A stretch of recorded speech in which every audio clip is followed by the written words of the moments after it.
अस्सलाम वालेकुम। आप देख रहे हैं के न्यूज चैनल। खबर शामिल करते हैं कराची से। हमारी नुमाइंदा महमूदा बानो की रिपोर्ट के मुताबिक हुकूमत सिंध का अनोखा कारनामा, अवाम को देने वाला राशन होलसेल मार्केटों में फरोख्त कर दिया गया।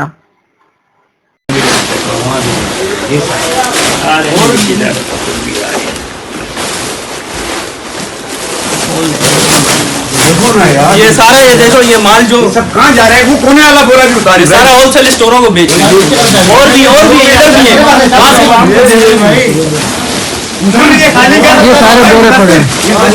ये देखो ये साइड में करो, साइड में ये साइड में करो, साइड में साइड में साफ लाइन में कर। माल आए माल साफ लाइन में आवाम को नहीं दिया हुआ, होलसेल स्टोरों को बेचते हैं लोग। ये नहीं खोल, ये माल इन्हीं के बगैर आपने कैसे आवाम को दिया? ये सारा आवाम का सर। ये देख ना, ये देख यार, ये देखो चाचा, ये सब ये आवाम को दिया हुआ है। इधर देखो, ये आवाम को दिया हुआ है, ये आवाम को दिया हुआ है। आप बताओ ना यार, ये आवाम को दिया हुआ है। ये हुकूमत